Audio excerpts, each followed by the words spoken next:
Halo sahabat tani, salam jaga tani, selamat pagi. Saya Hasudungan, Kepala Suku Dinas Ketahanan Pangan, Kelautan dan Pertanian, Kota Administrasi Jakarta Selatan.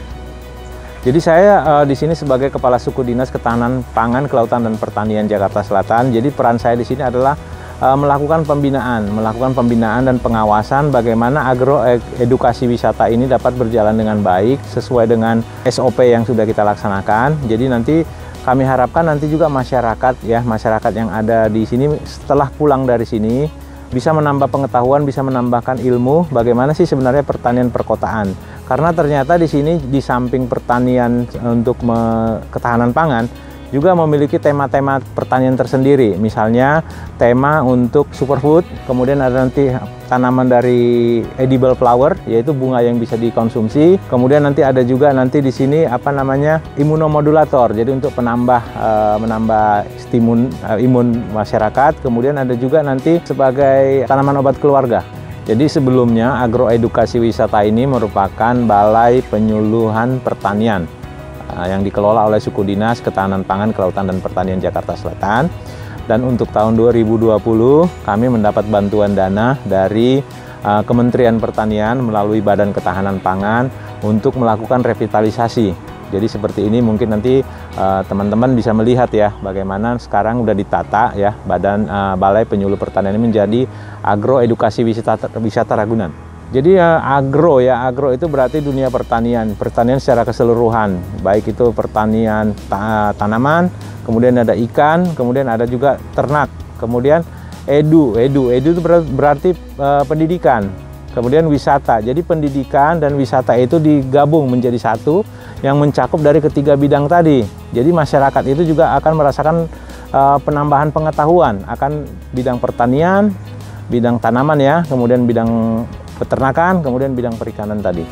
Jadi ketika terjadi pandemi COVID-19, di mana masyarakat itu kan merasa kalau dunia pertanian itu adalah merupakan salah satu bidang yang sangat menjanjikan untuk ketahanan pangan masyarakat. Dan ketika masyarakat Jakarta itu banyak beraktivitas di rumah, mereka melakukan kegiatan pertanian perkotaan. Nah, jadi mungkin di agroedukasi wisata ini masyarakat diharapkan juga dapat menambah pengetahuannya terkait dengan metode pertanian perkotaan.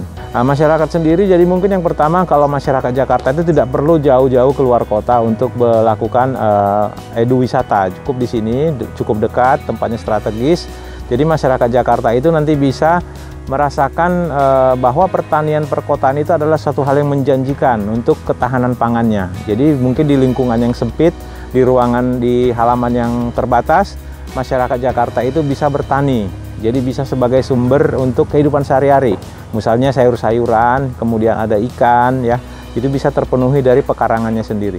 Jadi yang pertama itu mungkin bibit tanaman di sini adalah toga. Jadi kurang lebih ada 40 jenis toga di sini. Kemudian nanti ada tanaman sebagai sumber karbohidrat ya, seperti ini ada tales ya. Kemudian nanti ada superfood. Contohnya itu adalah daun kelor ya. Kemudian ada daun katuk seperti itu. Kemudian ada juga nanti bunga-bunga yang bisa untuk menjadi makanan atau untuk menjadi teh seperti edible flower seperti itu. Macam-macam. Sini ada beberapa jenis hidroponik.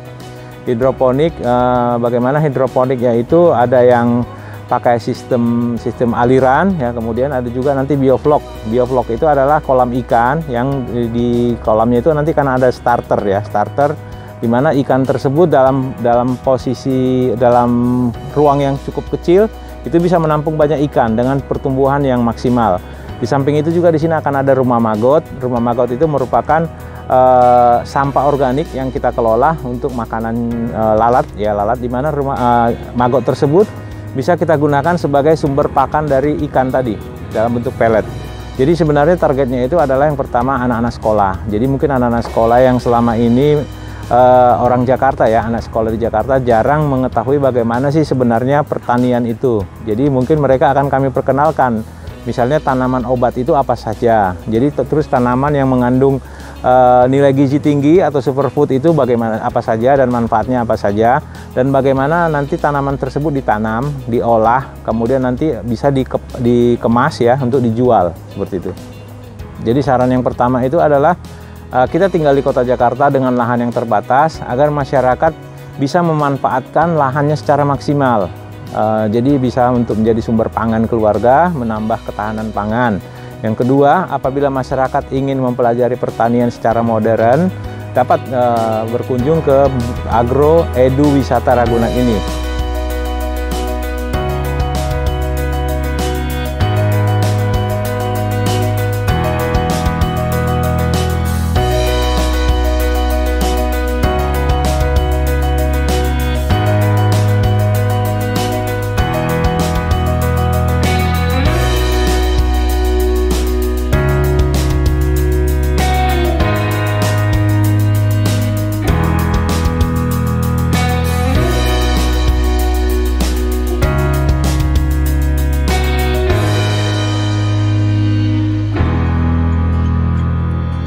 Halo, salam sahabat tani, jaga tani. Saya nama Urip Syarifudin sebagai pengelola BPP Ragunan. Saya akan memperkenalkan ya jenis-jenis tanaman yang ada di lokasi BPP Ragunan atau di agroedukasi BPP Ragunan. Yuk kita lihat ke belakang.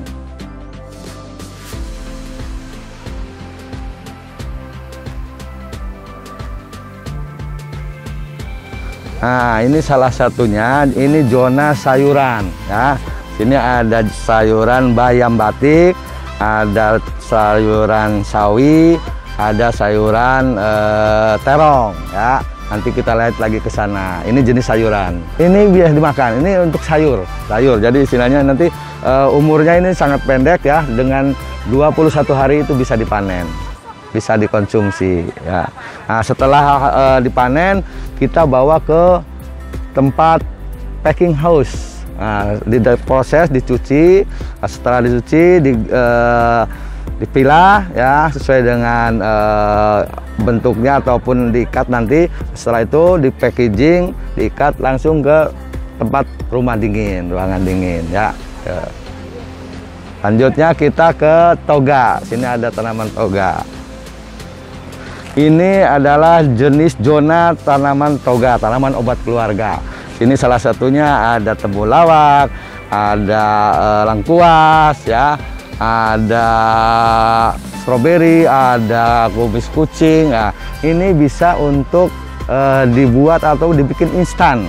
Ya, bisa kalau contohnya temulawak nanti bisa untuk minuman ya, untuk minuman kesehatan. Salah satunya seperti itu ya. Kalau masa panen ini agak lama ya, tidak seperti sayuran. Kalau sayuran kayak bayam 3 minggu sudah dipanen, kalau ini agak lama sekitar 3 bulan. Nah, ini pun bisa diambil aja rimpangnya.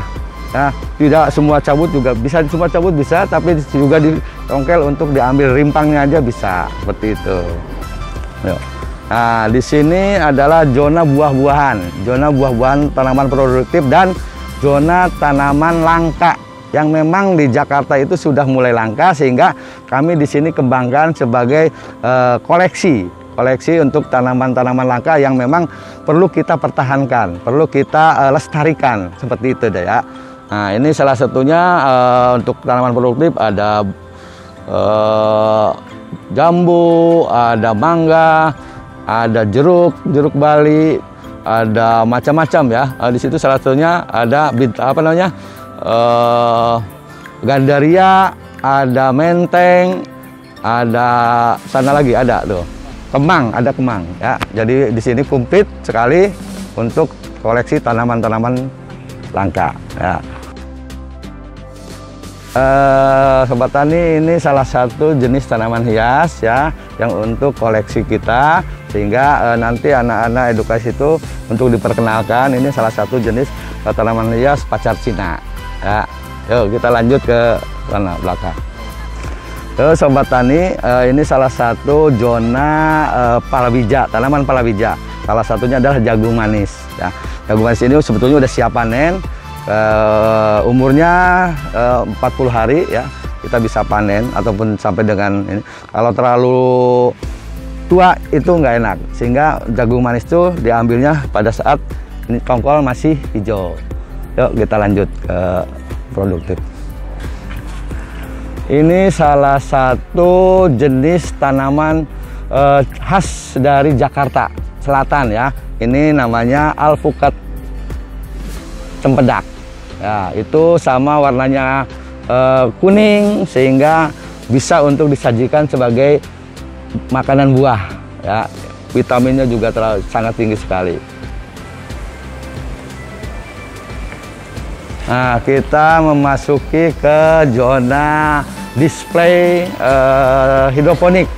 Ya, ini salah satunya ya.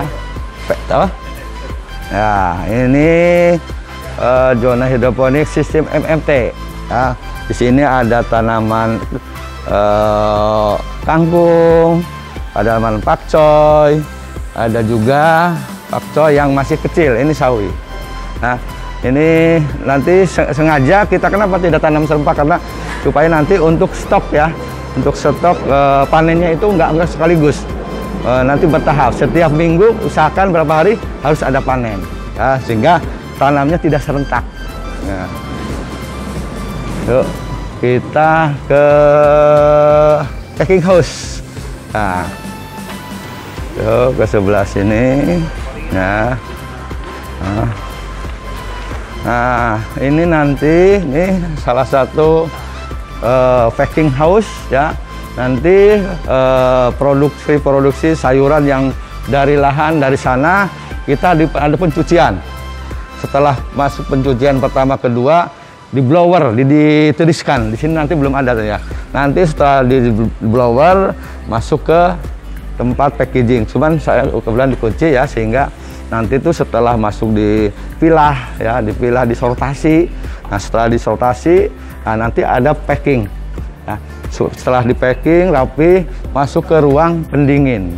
Nah, ini salah satu ruang pendingin supaya kesegaran sayuran itu tertahankan ya, sehingga masyarakat dengan beli sayuran yang dipanen di sini masih kelihatan segar seperti itu.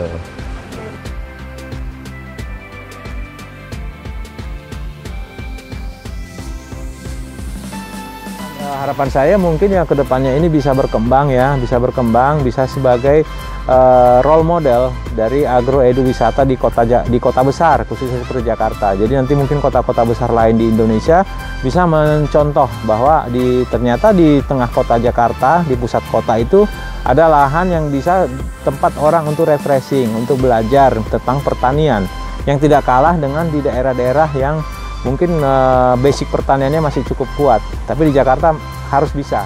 Jadi untuk sahabat tani dimanapun berada di seluruh Indonesia, dunia pertanian itu adalah dunia yang keren. Jadi kita gak usah malu menjadi petani, khususnya anak-anak milenial seperti sekarang.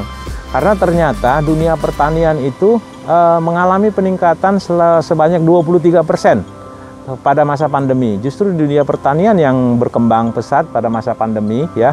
Jadi kita tidak usah malu kalau kita dikatakan sebagai petani, karena petani itu ternyata adalah keren.